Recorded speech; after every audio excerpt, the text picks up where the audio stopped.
আসসালামু আলাইকুম, সবাই ভালো আছেন আশা করি। আমরা বাসায় বসে আছি, তো ভালো লাগতেছে না, বড় ভাই আসছে বাসায় ঘুরতে।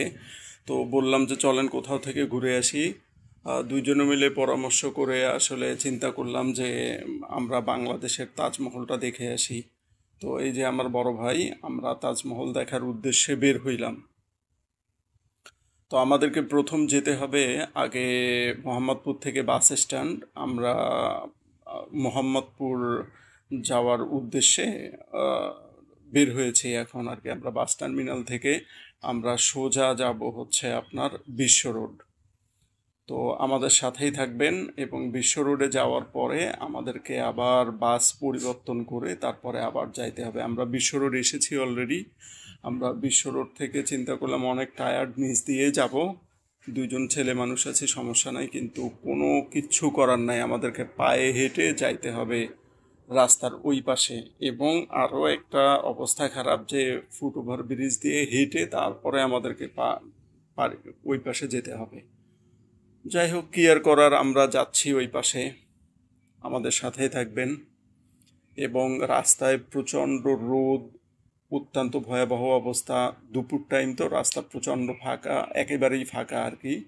তো নিকুঞ্জর এই সাইডটা দেখতে অনেক ভালো লাগে। ঢাকা শহরের যে অভ্যন্তরীণ দৃশ্য, যান যানজট এবং ট্রেন যাচ্ছে, কি অপূর্ব দৃশ্য, একসাথে বাস ট্রেন, একটু অন্যরকম অবস্থা আর কি। আমার কাছে খুব ভালো লাগতেছে, বড় ভাই সাথে আছে। আমরা দুইজন মিলে কথাবার্তা বলতেছি আর যাচ্ছি। দেখি সিএনজিতে কত চায়। সিএনজিতে বিশ্ব রোড থেকে বলতে চায় 700 টাকা থেকে 800 টাকা। বাসে প্রচণ্ড জ্যাম, অনেক জ্যাম বাসে, কিন্তু বাসে যাব না আমরা।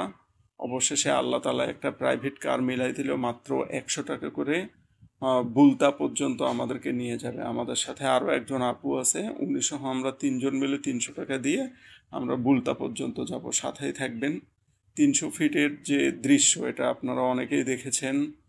মনোরম এই দৃশ্যের মাঝে আমরা 100 টাকা দিয়ে যে সার্ভিসটা পাচ্ছি, এসি গাড়ি, সর্বোপরি মানে আনন্দটার যোগমাত্রা একটু, আনন্দের যোগমাত্রাটা বাড়িয়ে দিয়েছে এই এসি গাড়িটা। এবং আমরা বুলতা পর্যন্ত এসছি, এবং এসে আমরা এখানেও ওই সেম রাস্তার ওই পাশে যে রিক্সা ঠিক করতে হবে, দেখি রিক্সায় কত চায়।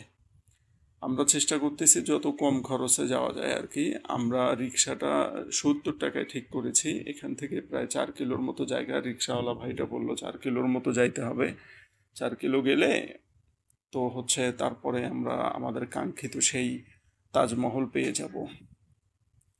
রাস্তা রাস্তার যানজট আর কোলাহলের মাঝ দিয়ে আমরা ছুটে চলেছি সেই আমাদের তাজমহলের দিকে। রিক্সাওয়ালা ভাই সেই অপূর্ব সবুজ দৃশ্যের মাঝ দিয়ে, গ্রামগঞ্জের সেই মেঠো পথ দিয়ে, আহ, যদিও পাকা রাস্তা দিয়ে আমাদেরকে নিয়ে যাচ্ছে, এবং খুব ভালো লাগতেছে আসলে। এখন আমরা তাজমহলটা দেখার পরে আমাদের তৃপ্তিটাও মিটবে। আমরা পৌঁছাইছি, এবং সেই তাজমহলের গলিটা, প্রবেশ পথ যেটা, এটা একটা গুহার মতো অনেক বড় জায়গা নিয়ে। দেখা যাক, টিকিটের অনলাইনে দেখেছিলাম 50 টাকা। আমার এই জায়গার অবস্থা থেকে মনে হচ্ছে টিকিটের দাম আরও কম হবে আশা করি। তো চলেন দেখা যাক, সাথে থাকবেন। আজকে উল্লেখযোগ্য একটা বিষয় হচ্ছে কোনো লোক নাই সাথে, মানে এখানে একেবারেই জ্যাম নাই।